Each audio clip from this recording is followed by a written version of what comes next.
Hello दोस्तों, नमस्कार। स्वागत है आपका मेरे YouTube channel the old street पे। इस चैनल पे मैं आपको सुनाती हूँ ढेर सारी कहानियाँ।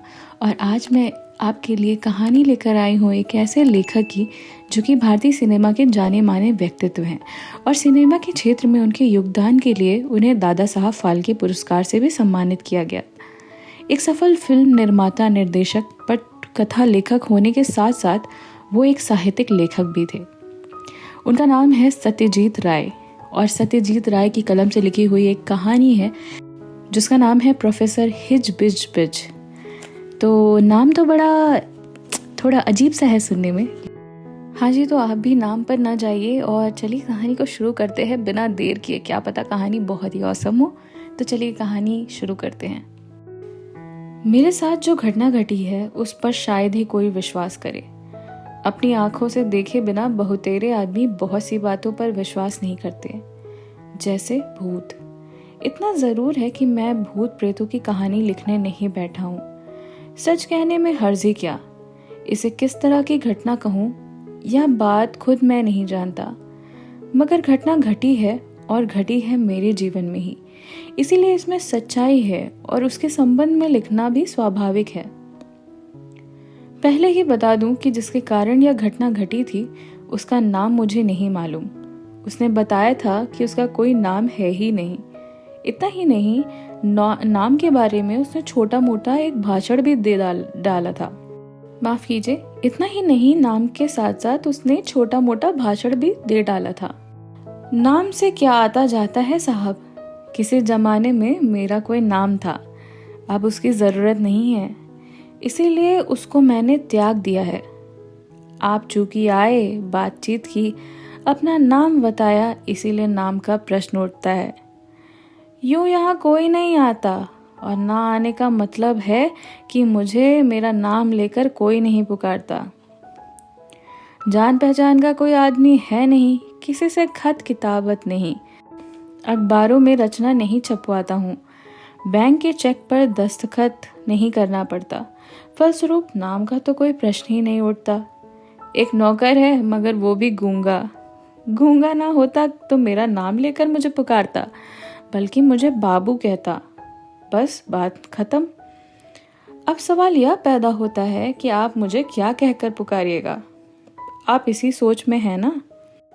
अंततः तय पाया कि मैं उन्हें प्रोफेसर हिज बिज बिज कहकर पुकारूं। ऐसा क्यों हुआ यह बात मैं बाद में बताऊंगा। पहले जरूरी है कि शुरू की कुछ बातें बता दूं। घटना गोपालपुर में घटी थी। उड़ीसा के गजमेर जिले के बहरमपुर स्टेशन से 10 मील दूर समुद्र के किनारे गोपालपुर नाम का एक छोटा सा शहर है। पिछले 3 सालों से दफ्तर से छुट्टी नहीं मिल रही थी क्योंकि काम का दबाव बहुत ज्यादा था। इस बार 3 सप्ताह की छुट्टी लेना तय किया कि अनदेखी परंतु नाम से परिचित जगह में जाऊंगा। दफ्तर के कामों के अलावा मैं एक और काम करता हूँ और वह है अनुवाद का काम। आज तक मेरे द्वारा अंग्रेजी से बांग्ला में अनुवादित 7 जासूसी उपन्यास प्रकाशित हो चुके हैं। प्रकाशक का कहना है कि उन उपन्यासों की खपत काफी ज्यादा तादाद में हो रही है। बहुत कुछ उसी के दबाव के कारण मुझे छुट्टी लेनी पड़ी। इन 3 सप्ताहों के बीच एक किताब पूरी अनुवाद करने का कार्यभार मेरे कंधे पर है। इसके पहले मैं कभी गोपालपुर नहीं आया था। जगह का चुनाव अच्छा हुआ है, इसका पता मुझे पहले ही दिन चल गया। इतने एकांत और मनोरम स्थान इसके पहले मैंने कभी कम ही देखे हैं। एकांत होने का एक दूसरा भी कारण है, यह अप्रैल का महीना है। अप्रैल सैलानियों के आने का मौसम नहीं होता। वायु परिवर्तन के लिए आने जाने वाले लोगों का झुंड अभी यहाँ नहीं पहुंचा है। मैं जिस होटल में आकर टिका हूँ वह मेरे अतिरिक्त और एक व्यक्ति रहता है, एक वृद्ध आर्मेनियन, नाम मिस्टर एराटुन। वो होटल के पश्चिमी छोर के एक कमरे में रहते हैं और मैं पूर्वी छोर के दूसरे कमरे में। होटल के लंबे बरामदे के ठीक नीचे से ही रेतीला मैदान शुरू हो जाता है। एक 100 गज की दूरी में रेत फैली पर समुद्र की लहरें आकर पछाड़ खाती रहती हैं। लाल केकड़े बीच बीच में बरामदे पर चढ़कर चहलकदमी करते रहते हैं। मैं डेक चेयर पर बैठा बैठा दृश्यावलोकन और लेखन का कार्य करता रहता हूँ। शाम के वक्त 2 घंटे के लिए काम करना बंद कर देता हूँ और रेत पर चहलकदमी करने के लिए निकल जाता हूँ। शुरू में 2 दिन समुद्र के किनारे से होता हुआ मैं पश्चिम की ओर गया। तीसरे दिन सोचा पूरब की तरफ भी जाना जरूरी है। रेत पर पुराने जमाने के टूटे फूटे घर अजीब तरह से दिखते हैं। मिस्टर एराटून ने बताया था कि ये घर 300-400 साल पुराने हैं। किसी ज़माने में गोपालपुर डचों की चौकी था। इस मकानों में से ज़्यादातर उसी ज़माने के मकान हैं। दीवार की ईंटें चिपटी और छोटी छोटी हैं। दरवाजे और खिड़कियों के स्थान पर सिर्फ दरारें रह गई हैं और छत के नाम पर छावनी के बजाय खुली जगह ही जगह है। मैंने एक घर के अंदर घुसकर झांका और वहां सन्नाटे का आलम पाया। पूरब की तरफ कुछ दूर जाने पर देखा एक जगह रेतीला भाग काफी चौड़ा है। इसके फलस्वरूप शहर बहुत कुछ पीछे छूट गया है। करीब करीब पूरी जगह लगभग 100 तिरछी पड़ी नावों से भरी हुई है। समझ गया कि मछुआरे इन्हीं नावों को लेकर समुद्र में मछली पकड़ने निकलते हैं। देखा मछुआरा जहां तहां जमा होकर अड्डेबाजी कर रहे हैं। उनके बच्चे पानी के पास जाकर केकड़े पकड़ रहे हैं। 4-5 सुअर इधर उधर चक्कर लगा रहे हैं। इसी बीच एक उल्टी पड़ी नाव पर 2 बंगाली सज्जन बैठे हुए नजर आए। एक आदमी की आंखों पर चश्मा है। वे अपने हाथ में पड़े अखबार को हवा के झोंके के बीच मोड़ने में परेशानी का अनुभव कर रहे हैं। दूसरे सज्जन अपने हाथों को छाती के पास रखकर अपलक समुद्र की ओर देखते हुए बीड़ी का कश ले रहे हैं। मैं जो ही उनके निकट पहुंचा, अखबार वाले सज्जन ने परिचय प्राप्त करने की मुद्रा में पूछा, आप यहाँ नए नए आए हैं? हाँ, 2 दिन। साहबी होटल में टिके हैं? मैंने मुस्कुराकर कहा, आप लोग यहीं रहते हैं? अब वो अखबार को संभालने में सफल हो गए। बोले, मैं तो यहीं रहता हूँ, 26 बरसों से गोपालपुर में ही। न्यू बंगाली मेरा होटल है। तब हाँ, घनश्याम बाबू आपकी ही तरह चेंज में आए हैं। मैंने कहा अच्छा, और बातचीत का सिलसिला खत्म कर आगे बढ़ने लगा। तभी भला आदमी एक दूसरा ही सवाल पूछ बैठा, उधर कहाँ जा रहे हैं? यूं ही जरा घूमूंगा और क्या। क्यों? भारी मुसीबत में फंसा, क्यों घूमने जा रहा हूं, यह भी उनसे कहना होगा। तब तक वे खड़े हो चुके थे। रोशनी आहिस्ता आहिस्ता फीकी पड़ती जा रही थी। आसमान के उत्तरी पश्चिम हिस्से में मेघ का एक स्याह चकत्ता आहिस्ता आहिस्ता फैलता जा रहा था। आंधी आएगी क्या?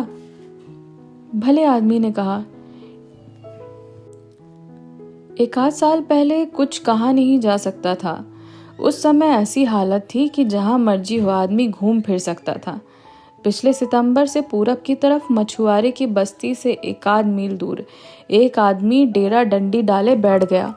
इन टूटे फूटे मकानों को देख रहे हैं ना? ठीक वैसा ही एक मकान है। मैंने उस मकान को नहीं देखा है। यहाँ के पोस्ट मास्टर महापात्र ने बताया है कि उसने देखा है। मैंने कहा, साधु सन्यासी टाइप आदमी है क्या? बिल्कुल नहीं। फिर? वे क्या है मालूम नहीं। महापात्र ने बताया है कि मकान के टूटे फूटे हिस्से को तिरपाल से ढक रखा है। अंदर क्या करते हैं किसी को नहीं पता। तब हाँ, छत से एक छेद से बैंगनी रंग का धुआं निकलता हुआ दिखाई पड़ रहा है। मकान मैंने देखा नहीं, लेकिन उस आदमी को 2 बार देख चुका हूँ। मैं इसी जगह बैठा हुआ था और वह मेरे सामने से पैदल जा रहा था। हरदिया कोट पतलून पहने था। दाढ़ी मूछ नहीं है, लेकिन सिर पर घने बाल हैं। चहलकदमी करता हुआ मन ही मन कुछ बुड़बुड़ा रहा था। यहाँ तक कि कई बार जोरों से हंसते हुए भी देखा। मैंने बातें की मगर उसने जवाब नहीं दिया। या तो अभद्र है या फिर पागल। शायद अभद्र और पागल दोनों। उसके पास एक नौकर भी है। वह सवेरे के वक्त बाजार में दिखाई पड़ता है। इतना हट्टा कट्टा कोई दूसरा आदमी मैंने नहीं देखा साहब। उसके सिर के बाल छोटे छोटे हैं, लंबा चौड़ा चेहरा, बहुत कुछ इस सुअर के जैसा। या तो वह गूंगा है या फिर मुंह बंद किए रहता है। सामान खरीदने के समय भी जुबान से एक शब्द नहीं निकालता। दुकानदार को हाथ के इशारे में बता देता है। मालिक चाहे जैसा हो, लेकिन वैसा नौकर जिस घर में है वहां ना आ जाना अक्लमंदी का काम नहीं है। घनश्याम बाबू भी एक तरफ खड़े हो चुके थे। बीड़ी को रेत पर फेंक कर बोले, चलिए साहब। दोनों आदमी जब होटल की ओर रवाना होने लगे तो मैनेजर बाबू ने बताया कि उनका नाम राधा विनोद चाटुर्य है। इसके साथ ही उन्होंने अपने होटल में आने का अनुरोध भी किया। जासूसी उपन्यासों का अनुवाद करते करते रहस्य के प्रति मेरे मन में जो एक स्वाभाविक आकर्षण पैदा हो गया है, यह बात न्यू बंगाली होटल के मैनेजर साहब को नहीं मालूम थी। मैंने घर लौटने की बात सोची ही नहीं, बल्कि पूर्व की तरफ बढ़ता ही गया। अभी भाटे का समय है। समुद्र का पानी पीछे की ओर चला गया है। ज्वार भी बहुत कम आ रहे हैं। किनारे के जिस स्थान पर लहरें झाग उगल रही हैं, वहां कुछ कौवे फुदक रहे हैं। फेनों का आबार सरसराता हुआ आगे बढ़ रहा है और फिर पीछे हट जाता है। उसके तुरंत बाद फेन के बुदबुदातों को चोंच मारकर कौवे जैसे कुछ चीज खाने लगते हैं। मछुआरों को गांव को पार करने में लगभग 10 मिनट तक मैं आगे की ओर चलता रहा। भागे रेत पर एक चलती हुई लाल चादर देखकर शुरू में मैं अचकचा उठा। निकट जाने पर पता चला यह केकड़ों का एक दल है जो पानी हट जाने के कारण झुंड बनाकर अपने निवास स्थान की ओर लौट रहा है। और 5 मिनट तक चलने के बाद उस मकान पर नजर पड़ी। तिरपाल के घेर की बात पहले सुन चुका था, इसीलिए पहचानने में असुविधा नहीं हुई। लेकिन निकट जाने पर देखा, वहां सिर्फ तिरपाल ही नहीं, बांस, लकड़ी के तख्ते, जंग लगा कॉर्गेटेड टिन, यहाँ तक कि पोस्ट बोर्ड पर के टुकड़े भी मकान की मरम्मत में काम में लाए गए हैं।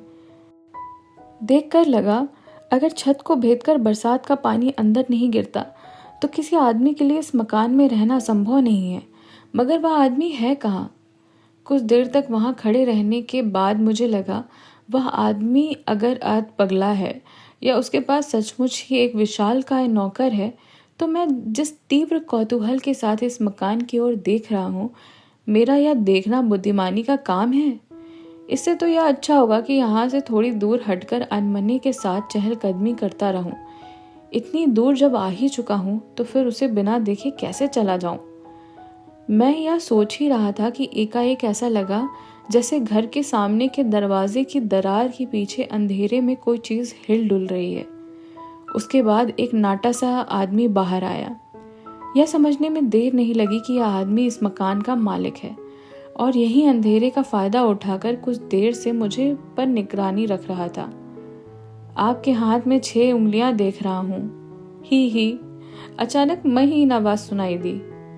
बात सही है, मेरे हाथ में अंगूठे के पास एक ज्यादा उंगली मेरे जन्म से है और जिससे मैं कोई काम नहीं लेता। लेकिन इस आदमी ने इतनी दूर से इसे कैसे देख लिया?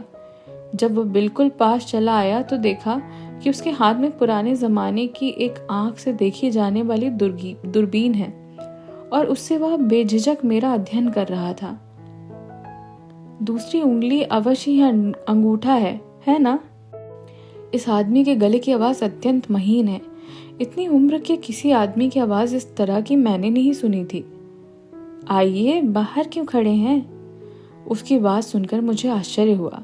राधा विनोद बाबू की बातों से इस आदमी के बारे में मैंने कुछ और ही धारणा बनाई थी, लेकिन अब देखने में आया कि बहुत ही खुशमिजाज है और व्यवहार का अत्यंत शालीन। अभी वह मुझसे 10 हाथ की दूरी पर है। शाम के धुंधलके में उसे साफ साफ देख नहीं पा रहा था। हालांकि देखने की प्रबल इच्छा थी, इसीलिए उसके अनुरोध को ठुकराए नहीं। जरा सावधानी से, आप लंबे आदमी हैं। मेरा दरवाजा छोटा। झुककर अपने सिर को बचाते हुए मैंने उसके निवास स्थान में प्रवेश किया। तो मैं आपको सुनाऊंगी इसके आगे की कहानी पार्ट 2 में। जुड़े रहिए द ओल्ड स्ट्रीट से। कहानी पसंद आए तो वीडियो को लाइक करिए, चैनल को सब्सक्राइब करिए और मुझे कमेंट करके बताइए आपको कहानियाँ कैसी लग रही हैं। मिलती हूँ आपसे कहानी के पार्ट 2 में बहुत ही जल्द। बाय।